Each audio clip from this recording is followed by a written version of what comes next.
You know, I Hey, guarantee Chico. you, How Miami's you and stuff, doing? they giving them bags out. Oh, now we got who's that? Coach Kev in the building. What's happening, Chico? Yeah, these are just minor ticky tack things. They happen in every single program. The one that stands out is Matt McChesney. Did you guys read that violation? Exactly. Yep. I What read. a piece of what a piece of crap that guy is.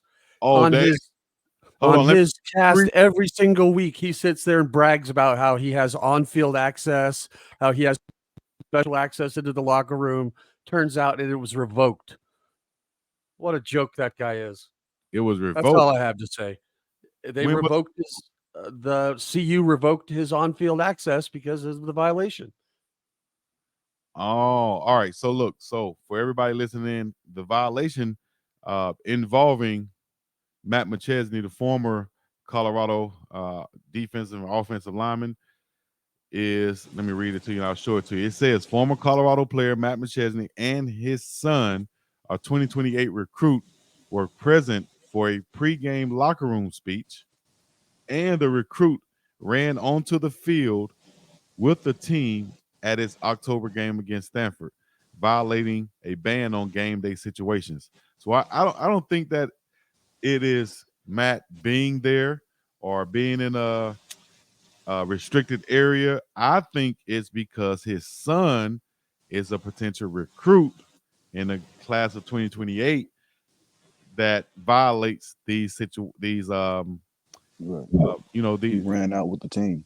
I'm these just reading the USA Today portion of it. It just says, as a result, CU's report said that the former player had field access revoked for the rest of the season, and rules education was provided to the football staff. So I'm just saying, McChesney gets up here and brags how he has all this exclusive access to the program. Right. And that was Not That's probably cool, man. and We they cool in probably that. revoked it I'm gonna after the jump rest off. of You the guys have a great day. and they where my probably revoked it after the rest of the season because of that issue for him letting his son run out there with the squad and all that, and they got a hold to it like, man, what do you think you're doing, dog? No, man, your boy ain't even part of the team, and Just got a and little excited. man, give me them papers back, man. Give me the access. I see a lot of mixed feelings about this situation. How is that Matt's fault? His kid ran out. Well, let me say something about that one. I could push back two ways on this one because you can ask, if my kid is somewhere with me and he does anything and it's a violation in any way, it's my fault. I'm the parent. All right, that's one. Two, um, he was probably, I could see it that him being an alum of the school, former player, he's feeling like, man, we just running out with my team. It's because look at it like this. Right. Look at it like this now. Coach Prime and any other coach in college football has a son on the team, right? There are some things, and there's a fine line there. There are some things that you can do with a player or that you can do with your son that you can't do with a normal player, right? The Like recruit. on these fishing If trips. his son wasn't a recruit, it'd have been different. So if his son wasn't a recruit, it would have been different. You're right, because I'm a former player. I feel like I have the access to run out with my former team, and my son is just joining me. Having said that about Coach Prime and his sons, or any coach who has sons on their team, I think Matt was probably thinking, this is just my son who's running out with his father, And not not a a recruit running out not with a a recruit potential running team. out with the guy who's trying to recruit him or with the potential team. This is my son running out with me, a former player. So I think that gray area right there, or whatever it is, has to be clarified in the future for all teams and all former players who have sons who are of age who can be possible recruits. Like this is 2028 recruit, dog. What What them chick they gonna be doing with the babies? You can't bring your baby to the game now. my baby, and he 1 year old. He's 1 year old son. And oh, your baby's so big, Chico. He's a class of 2050 recruit. Run out with him, dog. What, bro? This is my son. So I think that has to be kind of made clear going forward in the future. Can former players run out with their former team if they have their son or a potential recruit with them. Do I say, okay, son, you got on? Now, I will say this.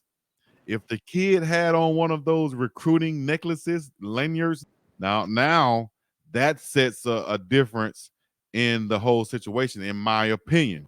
So now I can say you're here representing yourself as a recruit. You have to now follow the rules of a recruit. And I'm here as a parent of the recruit. So no, we can't blur the lines. I can't jump from parent to former player when I feel like it. And I can't, no, we got to come in as whatever it is. And that's what we have to go as. And I think that's what Matt and any former player is learning now with these violations. Damn. And you know, Matt like to dump his chest, so you know his son had a recruiting pass on. Oh yeah, I would definitely think that his son probably had a recruiting pass on, and that what's probably set the line on this, saying that hey man, he's a recruit. He's not just a son running out. We can't have recruits running out. Now I don't know whether they revoked his passes or they just explained to him what he could and can't do. Whatever after that, that's up for speculation or finding the truth on it. I'm sure Matt will probably catch wind of this, just like I do when somebody is speaking of me on a podcast or whatever, which it didn't happen a lot, but I'm just talking about that one time it did. And it came back to me, whether it's from listeners that saw it and say, hey, Chico, they said your name on here. Somebody probably gonna text Matt and say, hey, they saying your name on Big Dog Chico thing. Well, since Colorado reported it, cool. They probably told him straight up months ago, like, hey man, you can't do that again. Oh yeah, right. I'm sure they had a conversation with him. I'm sure they said, hey, this is what happened. This is why it happened. In the future, if you want to come to games, it's either going to have to be as a former player, which of course you have whatever access you want or whatever access they give to former players. You're good on that. But if you want to come as a parent and bring your son who's a recruit, then it has to be in that capacity. And I think that's would be, that's no. If I'm the player and they explain that to me, I'm like, oh, that's no problem. I don't want to hurt the program. I want my son to get all the recruiting possible. I want to have the experience as a parent recruit, So yeah, I don't think that's a problem, dog. If Matt, the last thing I can see Matt doing is barking back at whoever it was to say that we got to do this for you. I don't think Matt go, no, mother effers, you guys can't do this. My son is this. I don't think he barked back one time, dog, because it's understandable, right? Well, yeah, it's understandable. But if I wouldn't mind, you know what I'm saying, him come out and say he apologized for being having a strike. Being that 11th strike or that 8th strike on CU, especially for having a big opinion about what Shador and Shiloh doing over there in Paris, or snickering about it, or him and his homies being big mad about it. All right, so I guess we can. Damn, I didn't really want to go that way. We go whatever way. We on here. This is a safe space to speak what we want to speak. People got a problem with it. They got a problem with it, dog. Holla at your boy. Yeah, they do speak a lot of big stuff on that podcast. What is it? What's his name? Coach JB? Yeah, Coach JB. Some of it be funny to me. I saw what Coach JB said. It was vulgar, but it was truthful. What he said, I'm not having no coaches out there who can't, and I'll edit it myself. But he said, I'm not having no coach recruiting for me who can't go out there and get himself a quote unquote a woman, right? If you can't get a girlfriend, I don't want you to recruit for me. And he asked his coach, hey, coach, when last time you had a girlfriend? Oh, coach, it's been like a year. Fire, get your ass out of here. I don't want no coach who can't recruit. So, some of this stuff be entertaining, but some of it be just talking a lot of smack just to be talking smack and clicks and views. Clicks and views. And I didn't see what Matt said. I didn't see what Matt said about this situation. I probably had to go back and listen to it, but I don't think that the man should or had a clapback on these violations. What did he say about Shador and Shiloh being in Paris and missing the meeting? That's interesting to know.